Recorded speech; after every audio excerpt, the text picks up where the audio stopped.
Dropped your blanket. Dropped your support. We use this one. Kitties.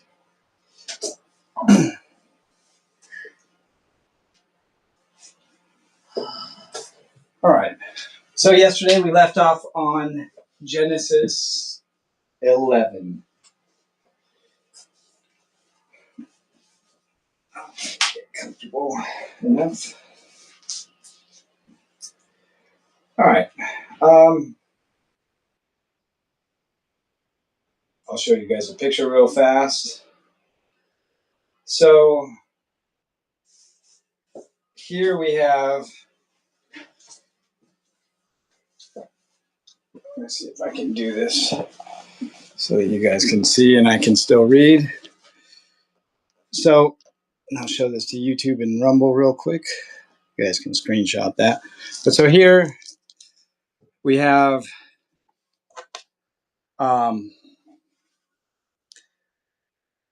Tubal, which is the descendants of Japheth, and that's in yellow, and that's all of this area here, this whole area here. And then we have the descendants of Ham. These are Noah's sons, if you guys remember. And the orange called Put, and that's all here. And you can see it kind of overlaps right here, this little bit. It overlaps Japheth a little bit. And then we have the descendants of Shem, all this green. And you can see that Shem overlaps Japheth here, this pretty big area, and also Ham here. So you can kind of see, this is a heavy book. So you guys can kind of see how they spread out over the world.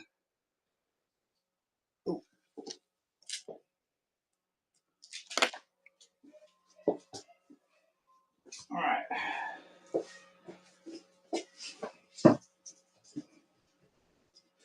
Getting old, Matthew. I'm getting old on you. All right. So, chapter 11, this is about the Tower of Babel. Now, the whole world had one language and a common speech. As people moved eastward, they found a plain in Shinar and settled there. They said to each other, "Come, let's make bricks and bake them thoroughly." They used brick instead of stone and tar for mortar. Then they said, "Come, let us build ourselves a city with a tower that reaches to the heavens, so that we may make a name for ourselves. Otherwise, we will be scattered over the face of the whole earth." But the Lord came down to see the city and the tower the people were building. The Lord said, If as one people speaking the same language, they have begun to do this, then nothing they plan to do will be impossible for them. Come, let us go down and confuse their language, so they will not understand each other. So the Lord scattered them from there over all the earth, and they stopped building the city. That is why it is called Babel, because there the Lord confused the language of the whole world. From there the Lord scattered them over the face of the whole earth. Okay. This is the account of Shem's family line.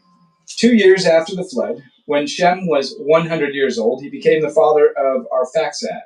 And after he became the father of Arphaxad, Shem lived 500 years and had other sons and daughters.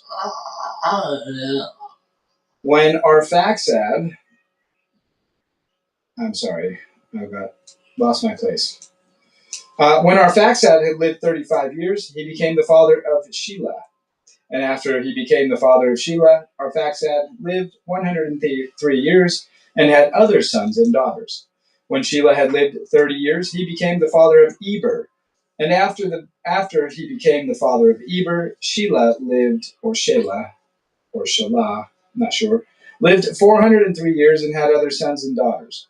When Eber had lived 34 years, he became the father of Peleg. And after he became the father of Peleg, Eber lived 430 years and had other sons and daughters. When Peleg had lived 30 years, he became the father of Reu. And after he became the father of Reu, Peleg lived 209 years and had other sons and daughters.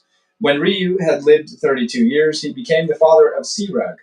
And after he became the father of Serug, Reu lived 207 years and had other sons and daughters.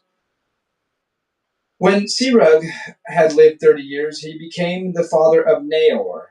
And after he became the father of Nahor, Serug, lived 200 years and had other sons and daughters. When Nahor had lived 29 years, he became the father of Terah. And after he became the father of Terah, Nahor lived 119 years and had other sons and daughters. After Terah had lived 70 years, he became the father of Abram. Nahor had an Aram. So he became the father of Abram, Nahor, and Haran. This is the account of Terah's family line. Terah became the father of Abram, Nahor, and Haran became the father of Lot. While his father Terah was still alive, Haran died in Ur of the Chaldeans, in the land of his birth. Abram and Nahor both married. The name of Abram's wife was Sarai, and the name of Nahor's wife was Milcah. She was the daughter of Haran, the father of both Milcah and Iscah. Now Sarai was childless because she was not able to conceive. Terah took his son Abram, his grandson Lot, son of Haran, and his daughter-in-law Sarai, the wife of his son Abram, and together they set out from Ur of the Chaldeans to go to Canaan. But when they came to Haran, they settled there. Terah lived 205 years and he died in Haran. Genesis chapter 12. The Lord had said to Abram, "Go from your country, your people, and your father's household to the land I will show you. I will make you into a great nation. I will bless you. I will make your name great, and you will be a blessing. I will bless those who bless you, and whoever curses you, I will curse. And all the peoples on the earth will be blessed through you." He's talking about Jesus Christ, Matthew. So Abram went as the Lord had told him, and Lot went with him. Abram was 75 years old when he set out from Haran. He took his wife Sarai, his nephew Lot, all the possessions they had accumulated, and the people they had acquired in Haran, and they set out for the land of Canaan, and they arrived there. Abram traveled through the land as far as the site of the great tree of Moreh at Shechem. At that time, the Canaanites were in the land. The Lord appeared to Abram and said, "To your offspring I will give this land." So he built an altar there to the Lord who had appeared to him. From there he went on toward the hills east of Bethel and pitched his tent, with Bethel on the west and Ai on the east. There he built an altar to the Lord and called on the name of the Lord. Then Abram set out and continued toward Negev. Now there was a famine in the land, and Abram went down to Egypt to live there for a while, because the famine was severe. As he was about to enter Egypt, he said to his wife Sarai, "I know what a beautiful woman you are. When the Egyptians see you, they will say, 'This is his wife.' Then they will kill me, but will let you live. Say you are my sister, so that I will be treated well for your sake, and my life will be spared because of you." Actually, she was his half sister anyway. So it wasn't a total lie. Let's see. Do I want to read the side thing here? I'm going to skip that for today. I should pre-read them before I share them. Anyway, there's a pretty cool chart. Anyway, so when Abram, back to the scripture, Genesis 12:14. When Abram came to Egypt, the Egyptians saw that Sarai was a very beautiful woman. And when Pharaoh's officials saw her, they praised her to Pharaoh, and she was taken into his palace. He treated Abram well for her sake. And Abram acquired sheep and cattle, male and female donkeys, male and female servants and camels. But the Lord inflicted serious diseases on Pharaoh and his household because of Abram's wife Sarai. So Pharaoh summoned Abram. "What have you done to me?" he said. "Why didn't you tell me that she was your wife?" Why did you say, 'She is my sister,' so that I took her to be my wife? Now then, here is your wife. Take her and go." Then Pharaoh gave orders about Abram to his men, and they sent him on his way with his wife and everything he had. Genesis 13. So Abram went up from Egypt to the Negev with his wife and everything they had, and Lot went with him. Abram had become very wealthy and in livestock and in silver and gold. From the Negev, he went from place to place until he came to Bethel, to the place between Bethel and Ai, where his tent had been earlier, and where he had first built an altar. There Abram called on the name of the Lord. Now Lot, who was moving about with Abram, also had flocks and herds and tents, but the land could not support them while they stayed together, for their possessions were so great that they were not able to stay together. And quarreling arose between Abram's herders and Lot's. The Canaanites and Perizzites were also living in the land at that time.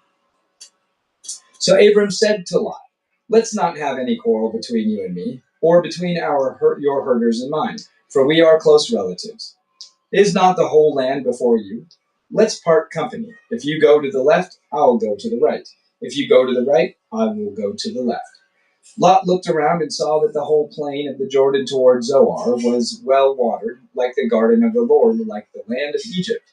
This was before the Lord destroyed Sodom and Gomorrah. So Lot chose for himself the whole plain of the Jordan and set out toward the east.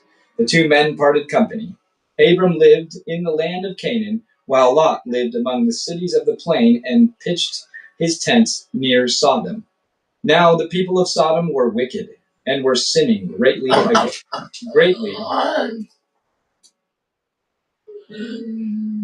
against the Lord.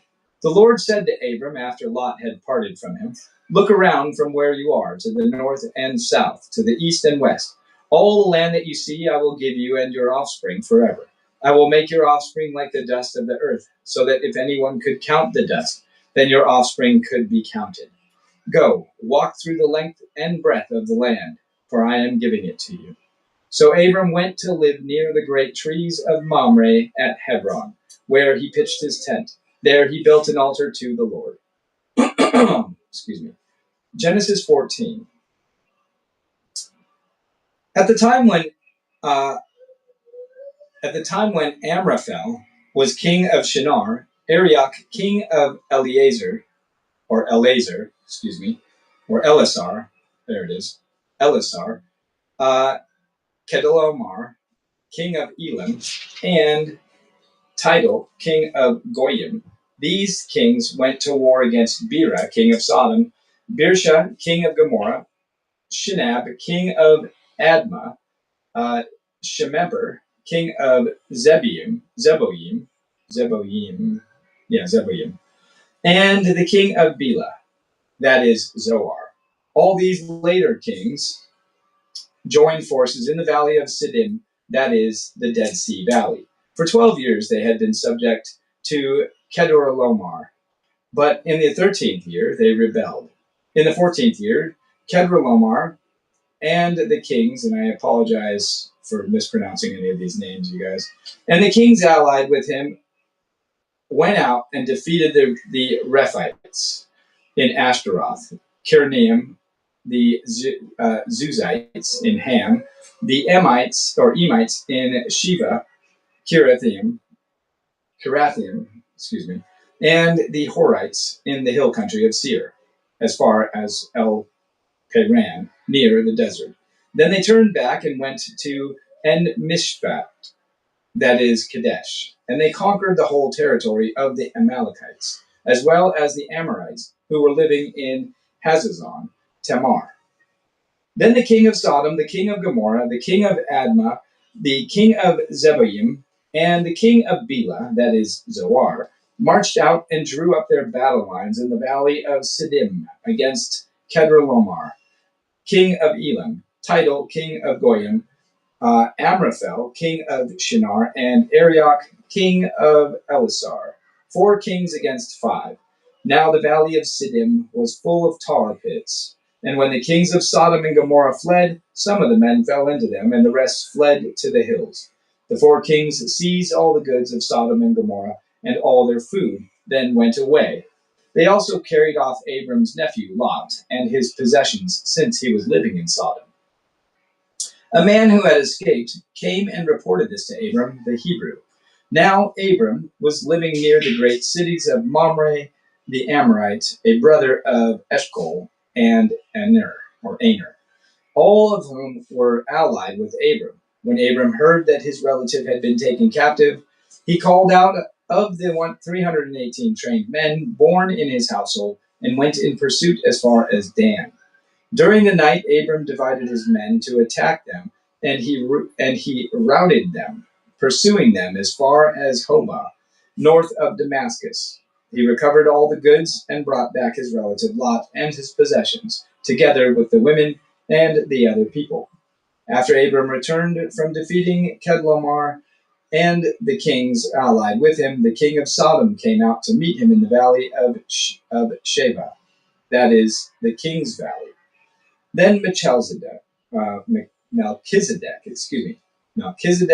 king of Salem, brought out bread and wine. He was priest of God Most High. And he blessed Abram, saying, Blessed be Abram by God Most High, creator of heaven and earth, and praise be to God Most High, who delivered your enemies into your hand. Then Abram gave him 1/10 of everything. The king of Sodom said to Abram, Give me the people and keep the goods for yourself. But Abram said to the king of Sodom, With raised hand I have sworn an oath to the Lord, God Most High, creator of heaven and earth, that I will accept nothing belonging to you, not even a thread or a strap of a sandal, so that you will never be able to say, I made Abram rich. I will accept nothing but what my men have eaten, and the share that belongs to the men who went with me, to Aner, Eshcol, and Mamre. Let them have their share. Genesis 15. After this, the word of the Lord came to Abram in a vision. Do not be afraid, Abram. I am your shield, your very great reward. But Abram said, Sovereign Lord, what can you give me, since I remain childless, and the one who will inherit my estate is Eliezer, of Damascus. And Abram said, You have given me no children, so a servant in my household will be my heir. Then the word of the Lord came to him. This man will not be your heir, but his son, who is your own flesh and blood, will be your heir. He took him outside and said, Look up at the sky and count the stars. If indeed you can count them, then he said to him, so shall your offspring be. Abram believed the Lord, and he credited it to him as righteousness. He also said to him, I am the Lord who brought you out of Ur of the Chaldeans to give you this land to take possession of it. But Abram said, Sovereign Lord, how can I know that I will gain possession of it? So the Lord said to him, Bring me a heifer, a goat, and a ram, each 3 years old, along with a dove and a young pigeon. Abram brought all these things to him, cut them in two, and arranged the halves opposite each other. The birds, however, he did not cut in half. Then the birds of prey came down on the carcasses, but Abram drove them away. As the sun was setting, Abram fell into a deep sleep, and a thick and dreadful darkness came over him. Then the Lord said to him, Know for certain that for 400 years your descendants will be strangers in a country not their own, and that they will be enslaved and mistreated there. But I will punish the nation they serve as slaves, and afterward they will come out with great possessions. You, however, will go out to your ancestors in peace and be buried at a good old age.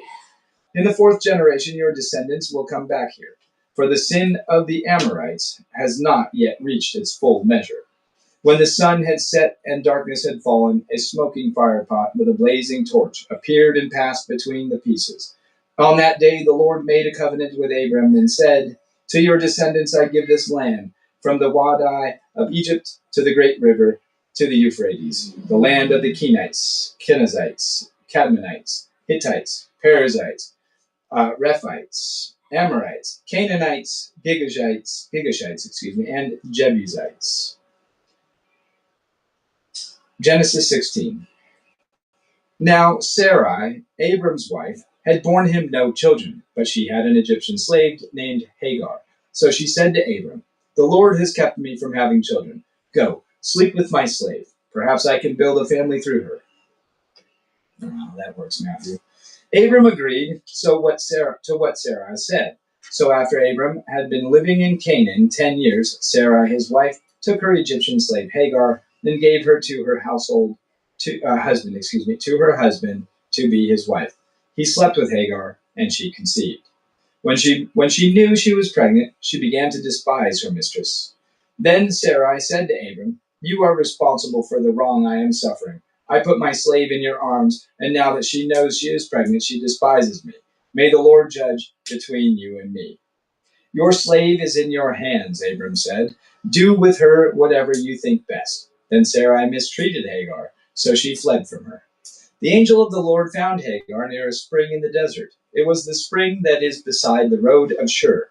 And he said, "Hagar, slave of Sarai, where have you come from, and where are you going?"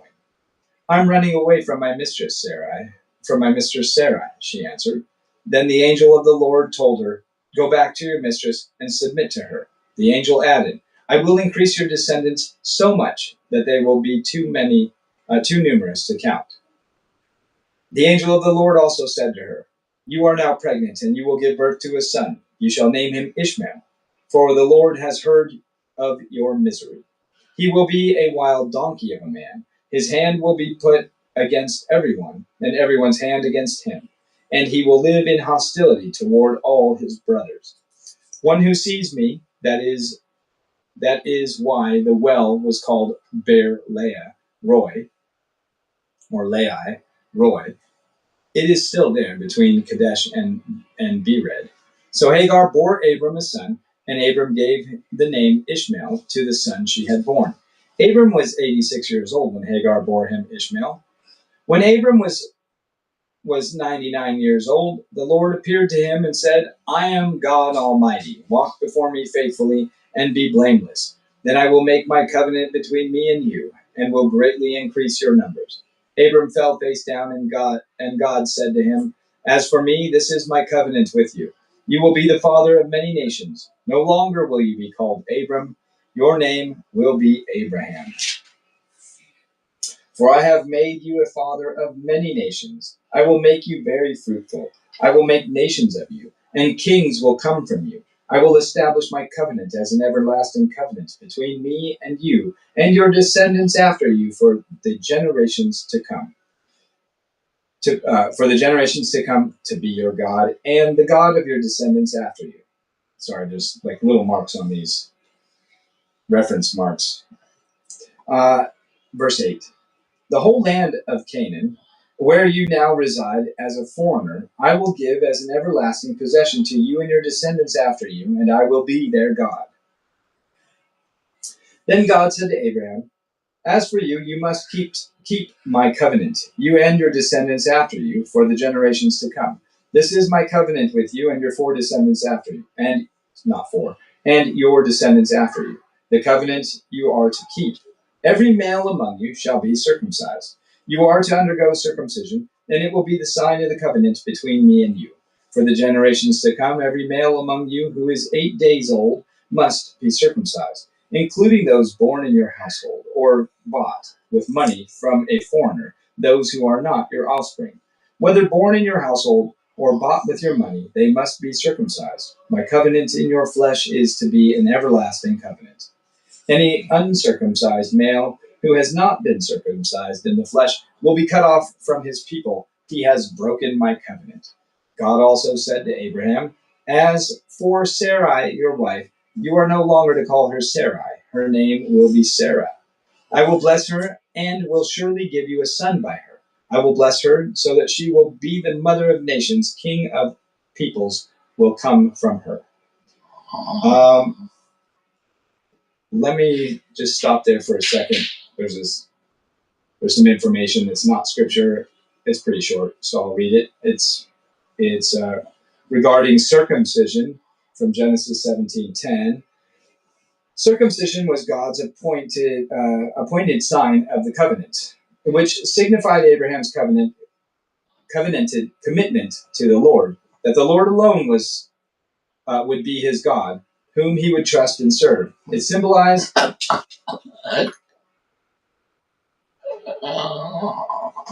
It's symbolized as self-maledictory oath. If I am not loyal to the Lord, may the sword of the Lord cut off me and my offspring, as I have cut off my foreskin, analogous to the oath to which God had submitted himself. Thus Abraham placed himself under the rule of the Lord as his king, consecrating himself, his offspring, and all he possessed to the service of the Lord for circumcision, as signifying consecration to the Lord. Circumcision also marked God's commitment to Abraham in response to his faith. Other nations also practiced circumcision, but not for the covenant reasons that Israel did. Now, that was kind of useless information. I got to be careful when I read those, huh, Matthew? All right, Genesis 17, verse 17. Abraham. This is after God told Abraham that he would bless Sarah with a child. Abraham fell face down. He laughed and said to himself, "Will a son be born to a man 100 years old? Will Sarah bear a child at the age of 90?" And Abraham said to God, "If only Ishmael might live under your blessing." Then God said, "Yes, but your wife Sarah will bear you a son, and you will call him Isaac. I will establish my covenant with him as an everlasting covenant for his descendants after him. And as for Ishmael, I have heard you. I will surely bless him. I will make him fruitful and will greatly increase his numbers. He will be the father of 12 rulers. Then I will make him into a great nation. But my covenant I will establish with Isaac, whom Sarah will bear to you by this time next year." When he had finished speaking with Abraham, God went up from him. On that very day, Abraham took his son Ishmael and all those born in his household, or bought with his money, every male in his household, and circumcised them, as God told him. Abraham was 99 years old when he was circumcised, and his son Ishmael was 13. Abraham and his son Ishmael were both circumcised on that very day. And every male in Abraham's household, including those born in the household or bought from a foreigner, was circumcised with him. Genesis 18. The Lord appeared to Abraham near the great trees of Mamre while he was sitting at the entrance to his tent in the heat of the day. Abraham looked up and saw 3 men standing nearby. When he saw them, he hurried from the entrance of his tent to meet them and bowed low to the ground. He said, "If I have found favor in your eyes, my Lord, do not pass your servant by. Let a little water be brought, and then you may all wash your feet and rest under this tree. Let me get you something to eat so that you can be refreshed, and then go on your way, now that you have come to your servant." "Very well," they answered. "Do as you say." So Abraham hurried into the tent to Sarah. "Quick," he said, get three seahs of the finest flour and knead it and bake some bread." Then he ran to the herd and selected a choice tender calf and gave it to a servant who hurried to prepare it. He then brought some curds and milk and the calf that had been prepared and set these before them. While they ate, he stood near them under a tree. "Where is your wife Sarah?" they asked him. "There in the tent," he said. Then one of them said, "I will surely return to you about this time next year, and your wife and Sarah, your wife, will have a son." Now Sarah was listening at the entrance to the tent, which was behind him. Abraham and Sarah were already very old, and Sarah was past the age of childbearing. So Sarah laughed to herself, as she thought, "After I am worn out and my Lord is old, will I now have this pleasure?" Then the Lord said to Abraham, "Why did Sarah laugh and say, 'Will I really have a child now that I am old?' Is anything too hard for the Lord? Well, I will return to you at the appointed time next year, and Sarah will have a son."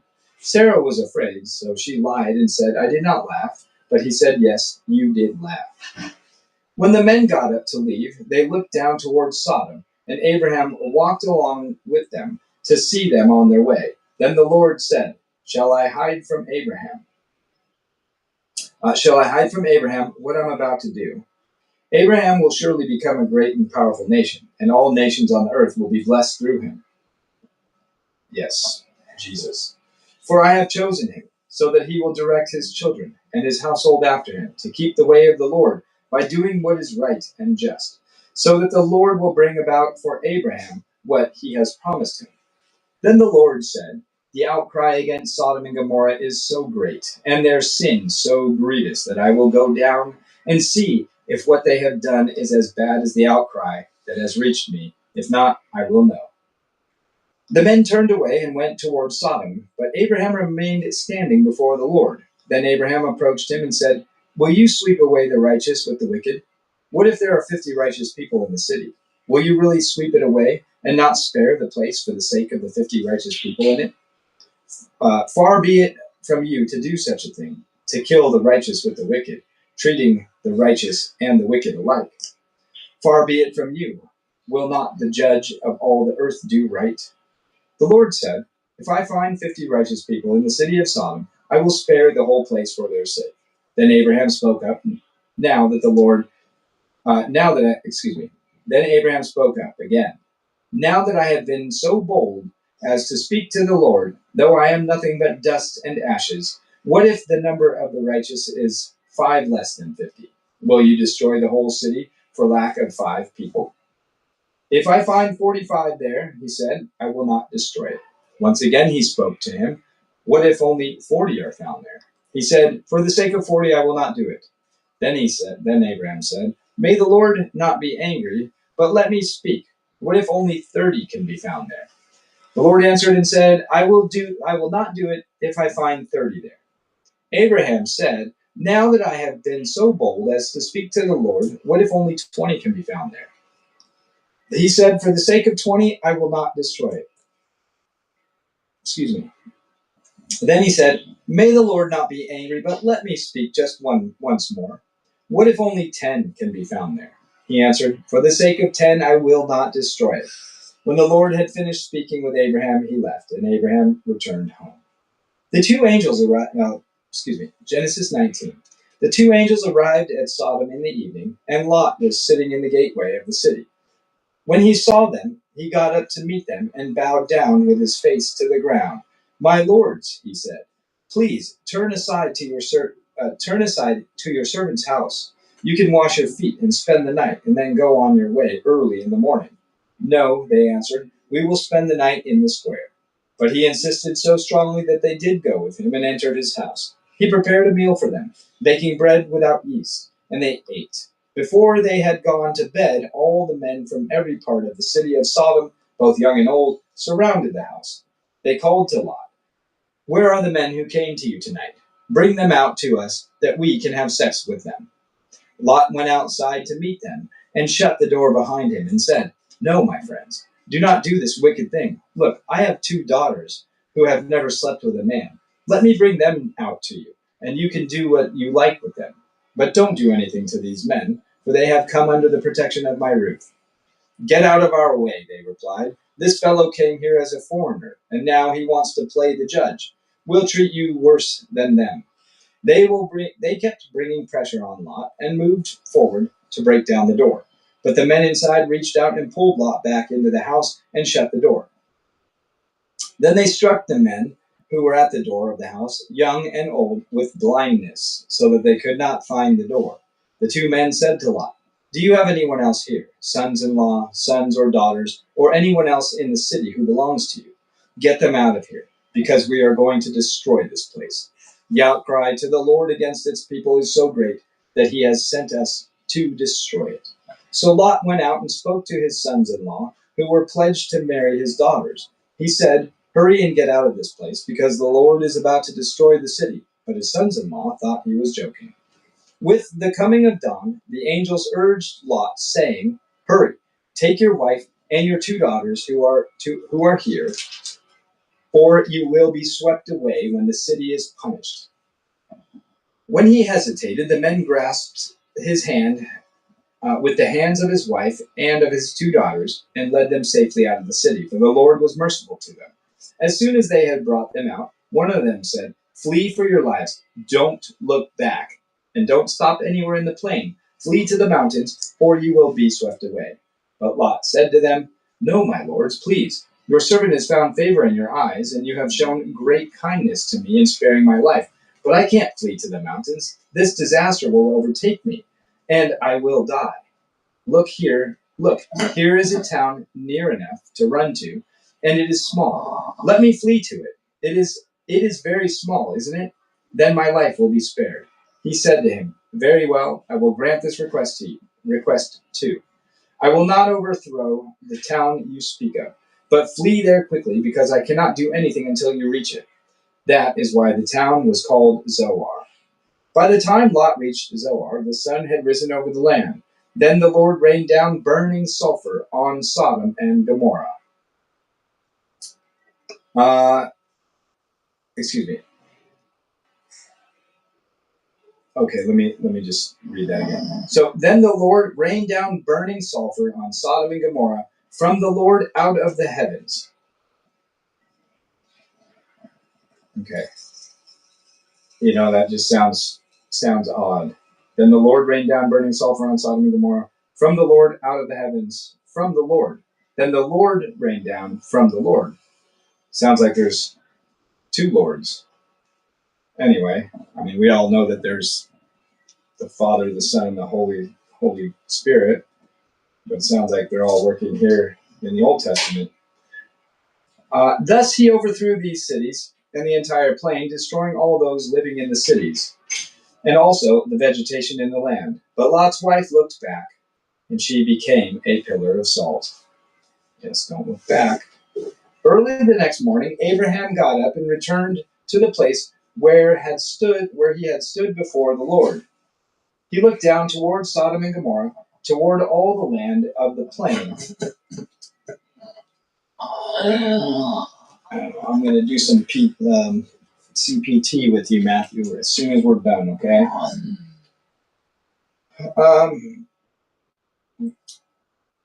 Okay, let me start that over again. Verse 27. Early the next morning, Abraham got up and returned to the place where he had stood before the Lord.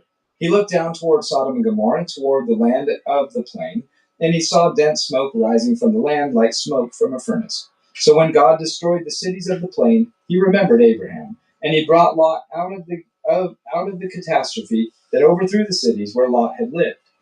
Lot and his two daughters left Zoar and settled in the mountains, for he was afraid to stay in Zoar.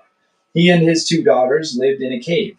One day the older daughter said to the younger, Our father is old, and there is no man around here to give us children, as is the custom all over the earth. Let us get our father to drink wine, and then sleep with him, and preserve our family line through our father.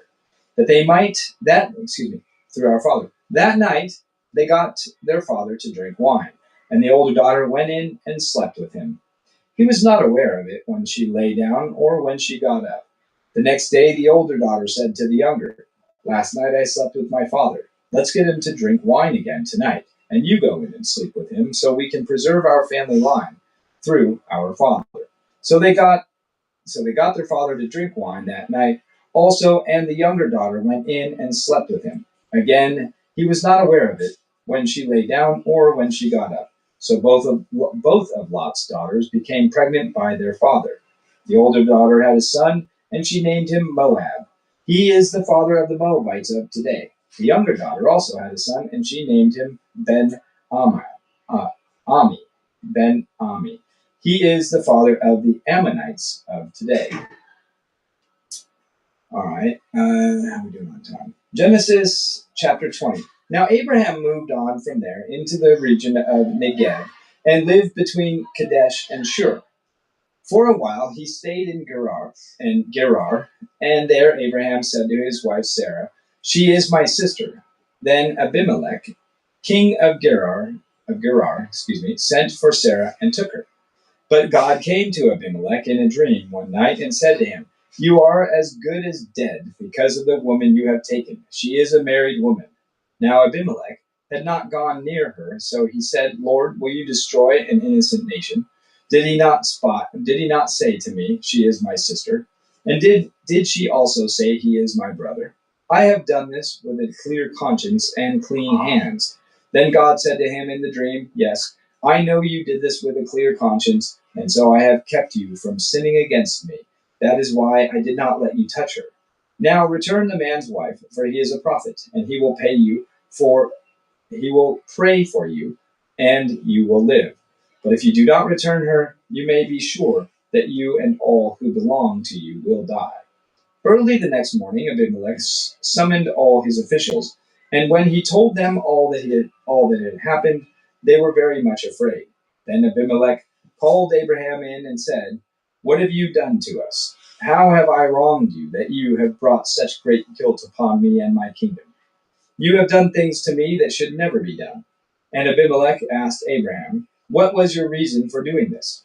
Abraham replied, "I said to myself, 'There is surely no fear of God in this place, and they will kill me because of my wife. Besides, she really is my sister, the daughter of my father, though not of my mother, and she became my wife.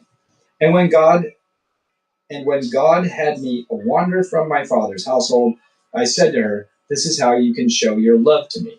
Everywhere we go, say of me, he is my brother.' Then Abimelech brought sheep and cattle and male and female slaves and uh, gave them to Abraham, and he returned Sarah his wife to him. And Abimelech said, 'My land is before you. Live wherever you like.' To Sarah he said, 'I am giving your brother 1,000 shekels of silver. This is to cover the offense against you before all who are with you. You are completely vindicated.' Then Abraham prayed to God, and God healed Abimelech, his wife, and his female slaves, so that they could have children again. For the Lord had kept all the women in Abimelech's household from conceiving because of Abraham's wife Sarah." Genesis 21. Now the Lord was gracious to Sarah, as he had said. And the Lord did for Sarah what he had promised. Sarah became pregnant and bore a son to Abraham in his old age, at the very time God had promised him. Abraham gave the name Isaac to the son Sarah bore him. When his son Isaac was 8 days old, Abraham circumcised him, as God commanded him. Abraham was 100 years old when his son Isaac was born to him. Sarah said, "God has brought me laughter, and everyone who hears about this will laugh with me." And she added, "Who would have said to Abraham that Sarah would nurse children? Yet I have borne him a son in his old age." The child grew and was weaned, and on the day Isaac was weaned, Abraham held a great feast. But Sarah saw that the son of whom Hagar the Egyptian had borne to Abraham was mocking. And she said to Abraham, "Get rid of that slave woman and her son, for that woman's son will never share in the inheritance with my son Isaac." The matter distressed Abraham greatly because it concerned his son. But God said to him, "Do not be so distressed about the boy and your slave woman. Listen to whatever Sarah tells you, because it is through Isaac that your offspring will be reckoned. I will make the son of the slave into a nation also, because he is your offspring." Early the next morning, Abraham took some food and a skin of water and gave them to Hagar. He set them on her shoulders and then sent her off with the boy. She went on her way and wandered in the desert of Beersheba. When the water in the skin was gone, she put the boy under one of the bushes. Then she went off and sat down about a bow shot away, for she thought, "I cannot watch the boy die." And as she sat there, she began to sob. God heard the boy crying, and the angel of God called to Hagar from heaven and said to her, "What is the matter, Hagar? Do not be afraid. God has heard the boy crying as he lies there. Lift the boy up and take him by the hand, for I will make him into a great nation." Then God opened her eyes, and she saw a well of water. So she went and filled the skin with water and gave the boy a drink. God was with the boy as he grew up. He lived in the desert and became an archer. While he was living in the desert of Paran, his mother got a wife for him from Egypt. At that time, Abimelech and Phicol, the commander of his forces, said to Abraham, "God is with you in everything you do. Now swear to me before God that you will not deal falsely with me or my children or my descendants. Show to me and the country where you now reside as a foreigner the same kindness I have shown you." Abraham said, "I swear it." Then Abraham complained to Abimelech about a well of water that Abimelech's servants had seized. But Abimelech said, "I do not know who has done this. You did not tell me, and I heard about it only today." So Abraham brought sheep and cattle and gave them to Abimelech, and the two men made a treaty. Abraham set apart 7 ewe lambs from the flock, and Abimelech asked Abraham, "What is the meaning of these 7 ewe lambs you have set apart by themselves?" He replied, "Accept these 7 lambs from my hands as a witness that I dug this well." So that place was called Beersheba, because the 2 men swore an oath there. After the treaty had been made at Beersheba, Abimelech and Phicol, the commander of his forces, returned to the land of the Philistines. Abraham planted a tamarisk tree in Beersheba, and there he called on the name of the Lord, the eternal God. And Abraham stayed in the land of the Philistines for a long time. Genesis 22. Sometime later, God tested Abraham. He said to him, "Abraham, here I am," he replied. Then God said, "Take your son, your only son, whom you love, Isaac, and go to the region of Moriah. Sacrifice him there as a burnt offering on a mountain. I will show you. On a mountain I will show you." Early the next morning, Abraham got up and loaded his donkey. He took with him 2 of his servants and his son Isaac. When he had cut enough wood for the burnt offering, he set out for the place God had told him about. On the 3rd day, Abraham looked up and saw the place in the distance. And he said to his servants, "Stay here with the donkey while I and the boy go over there. We will worship, and then we will come back to you." Can't help to notice, but on the 3rd day, Abraham took the wood. That was just me talking. Uh, Genesis 22, verse 6. Abraham took the wood for the burnt offering and placed it on his son Isaac, and he himself carried the fire and the knife. As the two of them went on together, Isaac spoke up and said to his father Abraham, "Father." "Yes, my son," Abraham replied. "The fire and the wood are here," Isaac said, "but where is the lamb for the burnt offering?" Abraham answered, "God himself will provide the lamb for the burnt offering, my son." And the 2 of them went on together.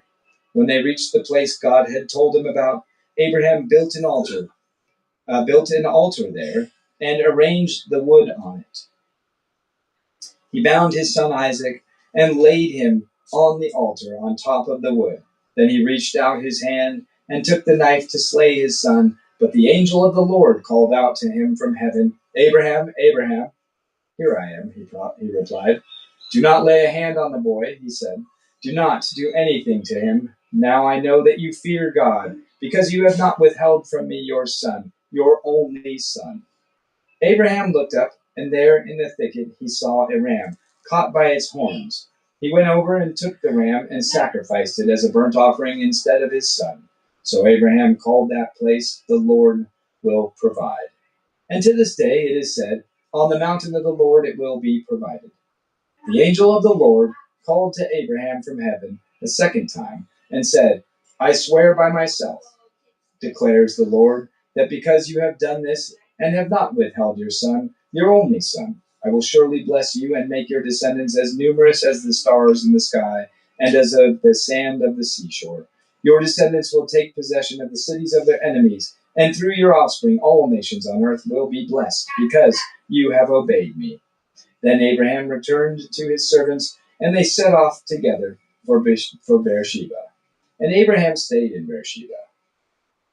Sometime later, Abraham was told, "Milcah is also a mother, and she has borne young sons to your brother Nahor.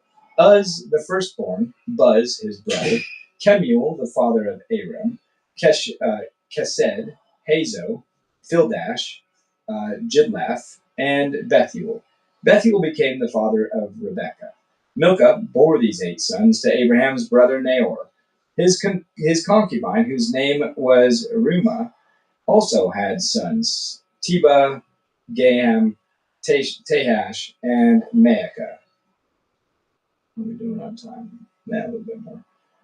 Genesis 23. You know what? My son Anthony was reading this some months back, and he said, "Dad, have you ever noticed that God spared Isaac, and there was a ram caught in a thorn? It says thicket, but some translations it's a thorn bush, and that Jesus had a crown of thorns, and he was sacrificed for our sins. Just thought I'd share that. I don't know if anybody else has heard that before, but I thought that was pretty profound of my son. Okay, Genesis 23. Sarah lived to be 127 years old. She died at Kiriath Arba, that is Hebron, in the land of Canaan. And Abraham went to mourn for Sarah and to weep over her. Then Abraham rose from beside his dead wife and spoke to the Hittites. He said, I am a foreigner and a stranger among you. Sell me some property for a burial site here, so I can bury my dead. The Hittites replied to Abraham, Sir, listen to us. You are a mighty prince among us. Bury your dead in the choicest of tombs. None of us will refuse you his tomb for burying your dead. Then Abraham rose and bowed down before the people of the land, the Hittites. He said to them, If you are willing to let me bury my dead, then listen to me and intercede with Ephron, son of Zohar, on my behalf. So he will sell me the cave of Machpelah, which belongs to him and is at the end of his field. Ask him to sell it to me for the full price as a burial site among you. Ephron the Hittite was sitting among his people, and he replied to Abraham in the hearing of all the Hittites who had come to the gate of his city. No, my lord, he said, listen to me. I give you the field, and I give you the cave that is in it. I give it to you in the presence of my people. Bury your dead. Again, Abraham bowed down before the people of the land, and he said to Ephron in their hearing, Listen to me, if you will. I will pay the price of the field. Accept it from me, so I can bury my dead there. Ephron answered Abraham, Listen to me, my lord. The land is worth 400 shekels of silver. But what is that between you and me? Bury your dead. Abraham agreed to Ephron's terms and weighed out for him the price he had named in the hearing of the Hittites, 400 shekels of silver, according to the weight current among the merchants.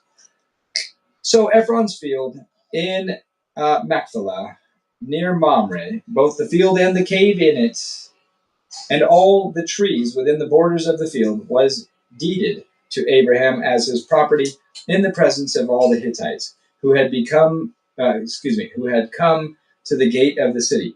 Afterward, Abraham buried his wife Sarah in the cave in the field at Machpelah, near Mamre, which is at Hebron, in the land of Canaan. So the field and the cave in it were deeded to Abraham by the Hittites as a burial site. Genesis 24. Abraham was now very old, and the Lord had blessed him in every way. He said to the senior servant in his household, the one in charge of all that he had, Put your hand under my thigh. I want you to swear by the Lord, the God of heaven and the God of earth, that you will not get a wife for my son from the daughters of the Canaanites, among whom I am living, but will go to my country and my own relatives and get a wife for my son Isaac. The servant asked him, What if the woman is unwilling to come back with me to this land? Shall I then take your son back to the country you came from? Make sure that you do not take my son back there, Abraham said. The Lord, the God of heaven, who brought me out of my father's household and my native land, and who spoke to me and promised me promised me on oath, saying, To your offspring I will give this land. He will send his angel before you. Excuse me. Let me readjust here. He will send. Where was I? He will send his angel before you, that you can get a wife for my son from there. If the woman is unwilling to come back with you, then you will be released from this oath of mine. Only do not take my son back there. So the servant put his hand under the thigh of his master Abraham and swore an oath to him concerning this matter. Then the servant left, taking with him 10 of his master's camels, loaded with all kinds of good things from his master. He set out for Aram, Naharaim, and made his way to the town of Nahor. He had the camels kneel down near the well outside the town. It was toward evening, the time the women go out to draw water. Then he prayed, Lord God of my master Abraham, make me successful today, and show kindness to my master Abraham. See, I am I am standing beside this spring, and the daughters of the townspeople are coming out to draw water. May it be that when I say to a young woman, 'Please let down your jar that I may have a drink,' and she says, 'Drink, and I'll excuse me, drink, and I'll water your camels too.' Let her be the one you have chosen for your servant Isaac. By this I will know that you have shown kindness to my master." Before he had finished praying, Rebekah came out with her jar on her shoulder. She was the daughter of Bethuel, the son of Milcah, who was the wife of Abraham's brother Nahor. The woman was very beautiful, a virgin. No man had ever slept with her. She went down to the spring, filled her jar, and came up again. The servant hurried to meet her and said, "Please, give me a little water from your jar." She said, "Drink, my lord," she said, and quickly lowered the jar to her hands and gave him a drink. After she had given him a drink, she said, "I'll draw water for your camels too, until they have had enough to drink." So she quickly emptied her jar into the trough, ran back to the well to draw more water, and drew enough for all his camels. Without saying a word, the man watched her closely to learn whether or not the Lord had made his journey successful. When the camels had finished drinking, the man took out a gold nose ring, weighed a beka, and 2 gold bracelets weighing 10 shekels. Then he asked, "Whose daughter are you? Please tell me, is there room in your father's house for us to spend the night?" She answered him, "I am the daughter of Bethuel, the son that Milcah bore to Nahor." And she added, "We,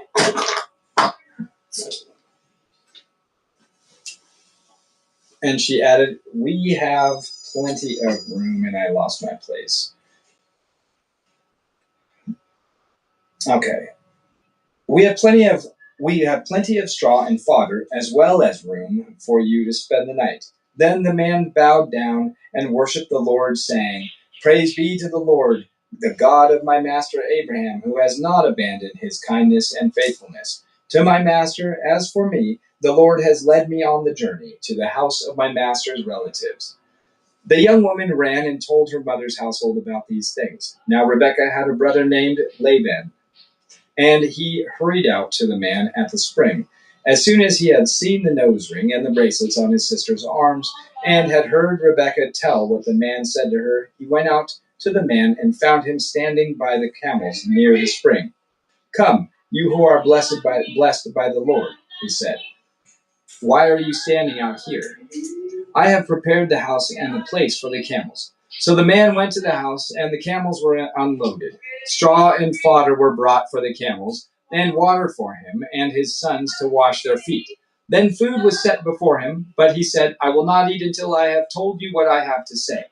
"Then tell us," Laban said.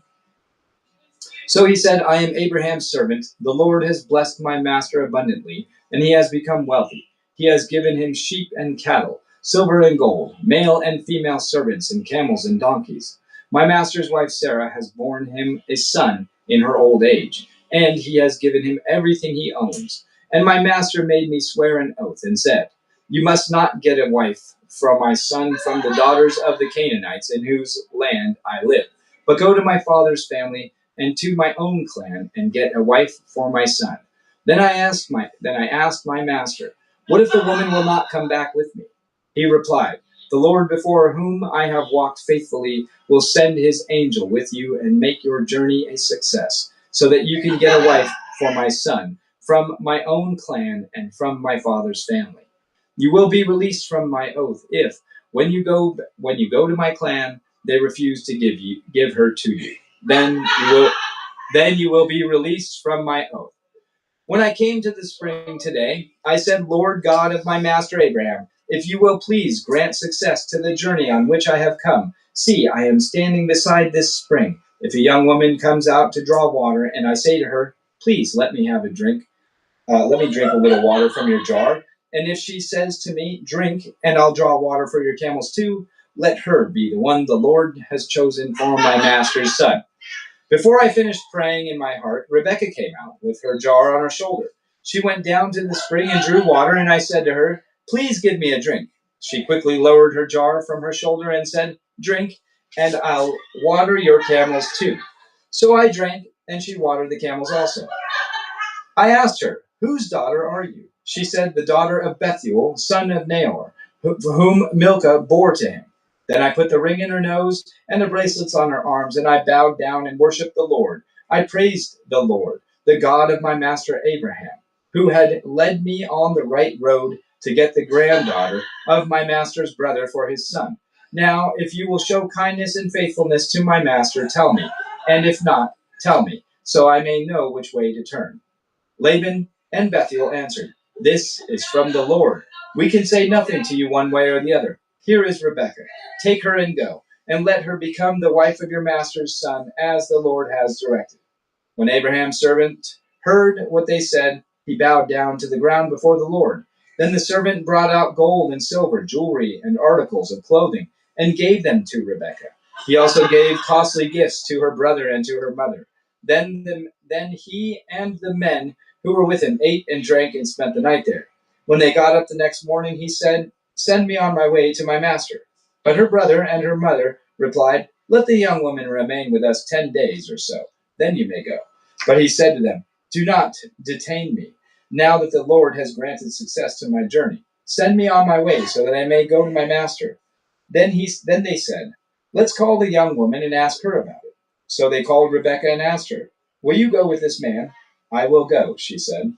So they sent their sister Rebekah on her way along with her nurse and Abraham's servants and his men. And they blessed Rebekah and said to her, our sister, may you increase to thousands upon thousands. May your offspring possess the cities of their enemies. Then Rebekah and her attendants got ready and mounted the camels and went back with the men.